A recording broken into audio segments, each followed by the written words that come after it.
Hi hall welcome to my channel.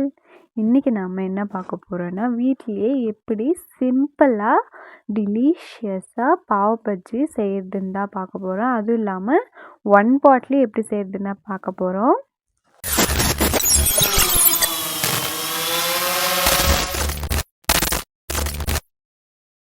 நிறைய பேர் subscribe பண்ணாமலே பார்க்குறீங்க. எல்லோரும் சப்ஸ்கிரைப் பண்ணிட்டு வீடியோ முழுசாக பாருங்கள். அப்போ தான் உங்களுக்கு கிளியராக புரியும். வாங்க பாவ் பஜ்ஜி எப்படி செய்கிறதுன்னு பார்ப்போம். அதுக்கு ஃபர்ஸ்ட் கடாயில் தேவையான அளவுக்கு பட்டர் சேர்த்திக்கோங்க. 1 ஸ்பூன் அளவுக்கு சேர்த்திக்கோங்க, கரெக்டாக இருக்கும். அது கூடவே 1 ஸ்பூன் அளவுக்கு இஞ்சி பூண்டு பேஸ்ட் சேர்த்தி ஒரு மிக்ஸ் பண்ணி விட்டுருங்க. அடுத்து ஒரு மீடியம் சைஸ் வெங்காயத்தை சின்ன சின்னதாக கட் பண்ணி சேர்த்திக்கோங்க. நல்லா வெங்காய கலர் சேஞ்ச் ஆனதும் கொஞ்சமாக கேப்சிகம் சேர்த்திக்கோங்க.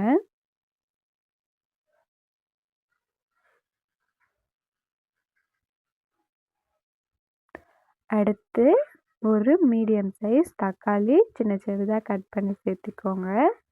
தக்காளி நல்லா மசிஞ்சு வரணும்.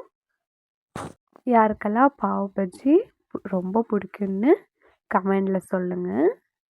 அடுத்து காய் சேர்த்திக்கோங்க. தக்காளி நல்லா மசிஞ்சதும் 1 கப் அளவுக்கு கேரட் சேர்த்திக்கோங்க.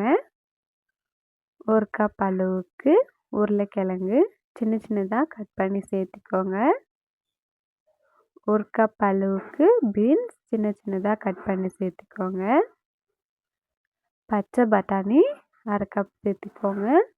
உங்கள்கிட்ட காஞ்ச பட்டாணி இருக்குன்னா அதை 1 ஹவர் ஊற வச்சுட்டு அதை ஆட் பண்ணிக்கோங்க. இதை நல்லா மிக்ஸ் பண்ணி விட்டுருங்க. காயெல்லாம் கொஞ்சம் எண்ணெயிலேயே ஃப்ரை ஆகட்டும். அடுத்து பாவ் பஜ்ஜி மசாலா கடையிலலாம் விற்கும், மளிகை கடையில். அது 2 ஸ்பூன் அளவுக்கு சேர்த்திக்கோங்க. 1/2 ஸ்பூன் அளவுக்கு தனி மிளகாத்தூள் சேர்த்திக்கோங்க. சேர்த்தி நல்லா மிக்ஸ் பண்ணி விட்டுருங்க. காய் வேக வைக்கிறதுக்கு எவ்வளோ தண்ணி தேவைப்படுதோ அந்த அளவுக்கு பார்த்து சேர்த்திக்கோங்க. நான் 2 கப்பு சேர்த்திருக்கேன், அது கரெக்டாக இருந்துச்சு எனக்கு. தண்ணி சேர்த்து நல்லா மிக்ஸ் பண்ணி விட்டுருங்க. மிக்ஸ் பண்ணிட்டு மீடியம் ஃப்ளேம்லேயே 10 நிமிஷம் விட்டிங்கன்னா நல்லா வெந்து வந்துடும். அது கூடவே தேவையான அளவு காய்க்கு தேவையான அளவுக்கு சால்ட் சேர்த்து மிக்ஸ் பண்ணி விட்டுருங்க. 10 மினிட்ஸ் விட்டிங்கனாலே காயெல்லாம் நல்லா வெந்து வந்துடும். பாருங்கள், நல்லா வெந்து வந்துடுச்சு. அடுத்து ஸ்டவ் ஆஃப் பண்ணிட்டு நல்லா காயெல்லாம் மசிச்சு விட்டுக்கலாம். அப்போ தான் பாவ் பஜ்ஜிக்கு நல்லாயிருக்கும்.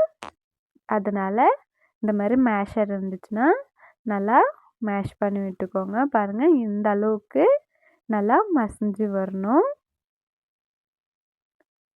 லாஸ்ட்டாக கொஞ்சமாக ஆஃப் லெமன் பிழிஞ்சு விட்டுக்கோங்க. அடுத்து கொத்தமல்லி தூவி இறக்கிட்டிங்கன்னா நம்மளுடைய பாவ் பஜ்ஜி மசாலா ரெடி ஆகிடும். அடுத்து பாவ் பன் ரெடி பண்ணிக்கலாம். அதுக்கு தவா வச்சுக்கோங்க. அடுப்பில் கொஞ்சமாக எண்ணெய் சேர்த்திக்கோங்க.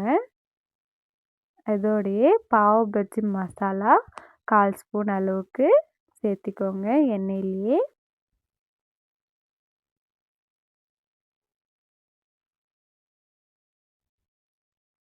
அடுத்து பாவ் பன் கடையிலெல்லாம் விற்கும், அதை எடுத்துக்கோங்க. 2ஆக கட் பண்ணிட்டு அந்த மசாலா மேலேயே வச்சு கொஞ்சம் ஃப்ரை பண்ணிக்கோங்க.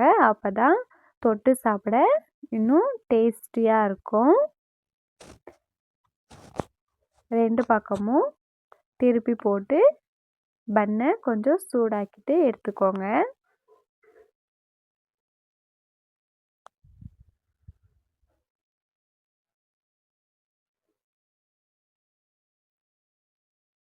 அதை மறுபடியும் க்ளோஸ் பண்ணி எடுத்துக்கோங்க. நம்மளுடைய பன்னும் ரெடி ஆகிடுச்சு, மசாலாவும் ரெடி ஆகிடுச்சு. இப்போது சர்வ் பண்ண வேண்டியது தான். மசாலா மேலே கொஞ்சமாக ஆனியனும் பட்டரும் கார்னிஷ் பண்ணிங்கன்னா இன்னும் சாப்பிட டேஸ்டியாக இருக்கும். யாருக்கெல்லாம் இந்த ரெசிபி பிடிச்சிச்சின்னு மறக்காமல் லைக் பண்ணுங்கள். இந்த மாதிரி மேலும் வீடியோஸ் உங்களுக்கு வேணும்னா சேனலை மறக்காமல் சப்ஸ்கிரைப் பண்ணிக்கோங்க.